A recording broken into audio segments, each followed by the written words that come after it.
Hi ಸ್ನೇಹಿತರೆ, ಎಲ್ಲರಿಗೂ ನಮಸ್ಕಾರ. ನಾನು ನಿಮ್ಮ ಪ್ರೀತಿಯ ನಂದಿನಿ, ಮನೆಲಾಡ ಮಲ್ಲಿಗೆ ಅಡುಗೆ ಚಾನಲ್ನಿಂದ.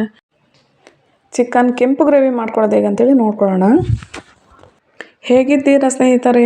ಚೆನ್ನಾಗಿದ್ದೀರಾ ಅಂತೇಳಿ ಭಾವಿಸಿದ್ದೀನಿ. ಬನ್ನಿ ಈಗ ಗ್ರೇವಿ ಮಾಡ್ಕೊಳ್ಳೋದಕ್ಕೆ ಏನೇನು ಬೇಕು, ಹೇಗೆ ಮಾಡೋದಂತೇಳಿ ನೋಡ್ಕೊಳ್ಳೋಣ.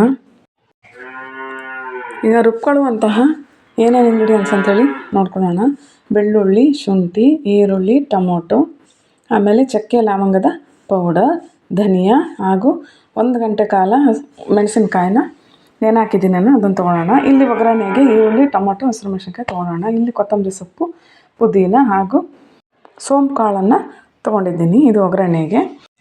ಇದನ್ನೆಲ್ಲ ರುಬ್ಕೊಳ್ಳೋಣ ಸ್ನೇಹಿತರೆ. 4 ಮೆಣಸನ್ನು ಹಾಕ್ಕೊಂಡು ಇದು ಪೂರ ಎಲ್ಲ ಗ್ರೈಂಡ್ ಮಾಡ್ಕೊಳ್ಳೋಣ.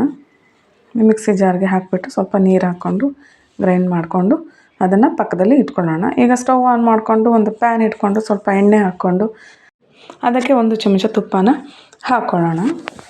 ಸೋಂಪು ಕಾಳು ಸಹ ಹಾಕ್ಕೊಳ್ಳೋಣ. ಒಗ್ಗರಣೆಗೆ ಅಂತ ಹೆಚ್ಚಿಟ್ಕೊಂಡಂತಹ ಹಸಿರು ಮೆಣಸಿನ್ಕಾಯಿನ ಹಾಕ್ಕೊಳ್ಳೋಣ. ಈರುಳ್ಳಿ ಹಾಕ್ಕೊಳ್ಳೋಣ. 2 ಈರುಳ್ಳಿ ಹೆಚ್ಚಿಟ್ಕೊಂಡಿದ್ದೆ, 2 ಹಸಿರು ಮೆಣಸಿನ್ಕಾಯಿ ಹೆಚ್ಚಿಟ್ಕೊಂಡಿದ್ದೆ. ಅದೊಂದು ಸ್ವಲ್ಪ ಅರ್ಧ ಭಾಗ ಫ್ರೈ ಆಗಲಿ, ಒಂದು 50% ಫ್ರೈ ಆಗಬೇಕು. ಆನಂತರ ಟೊಮೊಟೊ ಹಾಕ್ಕೊಳ್ಳೋಣ. ಯಾವುದೇ ನಾನ್ ವೆಜ್ ಆದ್ರೂ ಸಹ ನಾವು ಏನು ಮಸಾಲೆನ ಹುರ್ಕೊಳ್ತೀವಿ ಅದೇ ರುಚಿ ಕೊಡೋದು ಸ್ನೇಹಿತರೆ.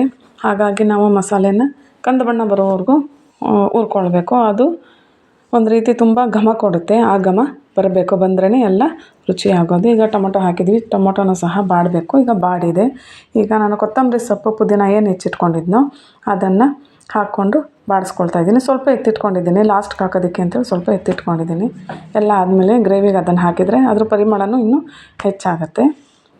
ಈಗ ನಾನು 1 kg ಚಿಕನ್ ತೊಗೊಂಡಿದ್ದೆ. ಆ 1 kg ಚಿಕನ್ 2 ಸಾರಿ ತೊಳೆದಿಟ್ಕೊಂಡಿದ್ದೆ. ಈಗ ಅದನ್ನು ಅದರೊಳಗೆ ಹಾಕ್ತಾಯಿದ್ದೀನಿ. ನಾನಿನ್ನೂ ಉಪ್ಪು ಹಾಕಿಲ್ಲ. ಚೆನ್ನಾಗಿ ಅದನ್ನು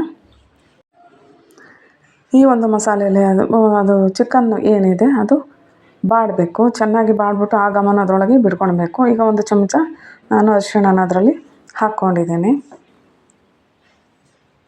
ಈಗ ಉಪ್ಪು ಹಾಕ್ತಾಯಿದ್ದೇನೆ. ಕಲ್ಲುಪ್ಪೆ ತೊಗೊಂಡ್ರೆ ಅನುಕೂಲ ಸ್ನೇಹಿತರೆ, ಕಲ್ಲುಪ್ಪೆ ಒಳ್ಳೆಯದು. ಈಗ ನೋಡಿ ಬಾಡಿಸ್ತಾ ಇದ್ದೀನಿ. ಅದು ಚೆನ್ನಾಗಿ ಬಾಡಬೇಕು. ಯಾವುದೇ ನಾನ್ ವೆಜ್ಗಾಗಲಿ ಧನಿಯಾ ಪುಡಿ, ಖಾರದ ಪುಡಿ ನಾವು ಮಾಡಿಸಿಟ್ಕೊಂಡಿರೋ ಅಂಥದ್ದನ್ನು ಹಾಕೋದು ಬೇಡ.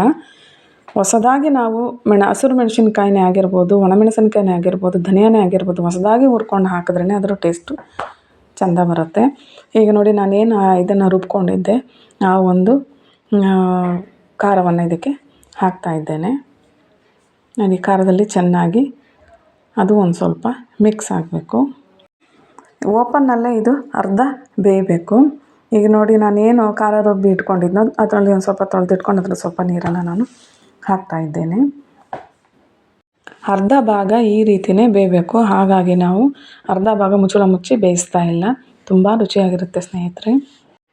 ನಾನಿಲ್ಲಿ ಕಾಯಿ ಯೂಸ್ ಮಾಡಿಲ್ಲ, ಕಾಯಿ ಹಾಕ್ದೇ ಮಾಡಿರೋದು. ಬ್ಯಾಚುಲರ್ಸು ಸಹ ಇದನ್ನು ಮಾಡ್ಕೋಬೋದು. ಅವರಿಗೆ ಹೇಳಿ ಮಾಡಿಸ್ದಾಗೆ ಇರುತ್ತೆ.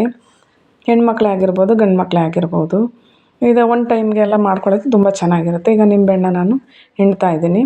ಲಾಸ್ಟಿಗೆ ಉಳಿದಂತಹ ಕೊತ್ತಂಬರಿ ಸೊಪ್ಪು, ಪುದೀನ ಏನಿತ್ತು ಅದನ್ನು ಹಾಕ್ತಾಯಿದ್ದೀನಿ. ಹಾಕ್ಬಿಟ್ಟು ಒಂದು ಸ್ವಲ್ಪ ಅದನ್ನು ಗೂರಾಡೋಣ. ಅದನ್ನ ಸ್ವಲ್ಪ ಎಲ್ಲ ಮಿಕ್ಸ್ ಮಾಡಿಬಿಟ್ಟು ಈಗ ವಿಷಲ್ನ ಹಾಕೋಣ. 1 ವಿಷಲ್ ಆದರೆ ಸಾಕಿದು.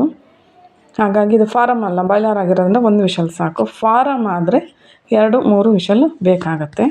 ತುಂಬ ರುಚಿಯಾಗಿರುತ್ತೆ ಸ್ನೇಹಿತರೆ. ಇದು ಚಪಾತಿ, ರೊಟ್ಟಿ, ಆಮೇಲೆ ತಟ್ಟೆ ಕಡುಬು, ದೋಸೆ, ಇಡ್ಲಿ ಇಂಥದಕ್ಕೆಲ್ಲ ತುಂಬ ಚೆನ್ನಾಗಿರುತ್ತೆ. ಅನ್ನ ಪ್ರತಿಯೊಂದಕ್ಕೂ ಹೊಂದುತ್ತೆ. ಮುದ್ದೆ ಪ್ರತಿಯೊಂದಕ್ಕೂ ಸಹ ಹೊಂದುತ್ತೆ.